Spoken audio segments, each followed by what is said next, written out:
Doctor صاحب ایک سوال ہے کہ ایک عورت نے شادی کی ہے اور وہ چند دن اس نے اپنے ہسبینڈ کے ساتھ گزارے ہیں. اس کے بعد وہ ناراض ہو کے اپنے گھر چلی گئی ہے، میکے چلی گئی ہے، اور وہاں پہ اس نے 3 سال سے وہاں پہ ہے. اب 3 سال کے بعد اس کی طلاق ہو جاتی ہے. تو ایسی صورتحال کے اندر کیا عدت گزارنا ضروری ہے یا اس کا پروسیس کیا ہوگا؟ یہ جو ڈاکٹر صاحب آپ نے سوال کیا ہے،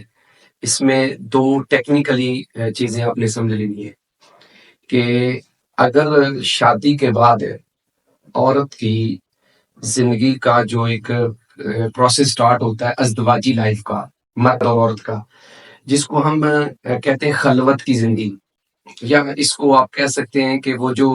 ازدواجی تعلقات میاں بیوی کے قائم ہوتے ہیں، اگر وہ قائم ہو گئے، یعنی وہ خلوت میں ازدواجی تعلقات جو ہیں وہ قائم ہو گئے، چاہے ایک دن کے لیے چاہے ایک ویک کے لیے، اور اس کے بعد وہ ناراض ہو کے میکے چلی جاتی ہے، اور 3 سال بعد آپ کے بقول اس کو طلاق ہو رہی ہے، تو آپ عدت ہے کہ نہیں ہے؟ تو اس صورت میں عدت تو اس کے اوپر ہے. جو میں نے بات پہلے کی کہ ٹیکنیکل چیز سمجھنی ہے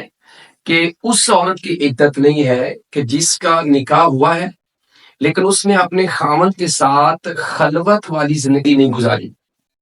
بعض دفعہ ہم نکاح کرتے ہیں اور رخصتی سے پہلے طلاق ہو جاتی ہے. ایک تو سچویشن یہ ہے.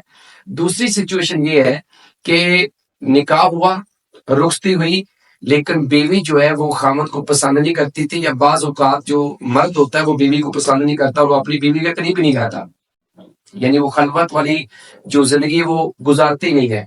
اور اس نے خامد نے اس کو پہلی رات یا دوسری رات طلاق دے دی، ڈائیورس کر دیا، یا بیوی جو ہے وہ اپنے اس بندے سے خوش نہیں تھی، اس سے شادی نہیں کرنا چاہتی تھی، کاربون نے زبردستی کر دی. اب یہ ہے کہ بیوی جو ہے وہ اپنے خامد کو قریب نہیں آنے دے رہی، اور 2-4 دن کے بعد وہ ناراض ہو کے چلی گئی، اور اس کے بعد طلاق ہوئی. تو چونکہ انہوں نے ازدواجی تعلقات قائم نہیں کیے، یہ دونوں اصول قرآن میں لکھے ہوئے ہیں، دونوں اصول جو ہے سورہ البقرہ میں لکھے ہوئے ہیں. والمطلقات یتربصن بانفسہن ثلاثۃ قروء، یہاں سے وہ عورتیں مراد ہیں کہ جن کو ازدواجی تعلقات کے بعد طلاق ہو رہی ہے، ان کو حکم ہے کہ وہ عدت گزاریں گی، چاہے وہ 1 ہفتے کے لیے انہیں تعلقات قائم کیے، چاہے 1 دن کے لیے کیے، چاہے 1 لمحے کے لیے کیے، اور اس کے بعد وہ 3 سال چھوڑ کے 20 سال بھی ناراض ہو کے بیٹھی رہے اور 20 سال بعد بھی طلاق ہوتی ہے، تو 3 پیریڈ جو ہے،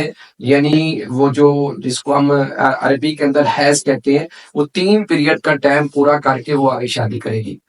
یہ نہیں ہے کہ وہ کہے کہ بھائی مجھے تو ضرورت ہی نہیں ہے. لہٰذا جو دوسری عورت ہے جس کے ساتھ خلوت یا ازدواجی تعلق قائم نہیں ہوئے، تو وہ جو ہی اس کو طلاق ہوگی اس کے اوپر کوئی عدت نہیں ہے، وہ اسی ٹائم اگلے لمحے اگلا نکاح اپنے ولی کی اجازت کے ساتھ کر سکتی ہے.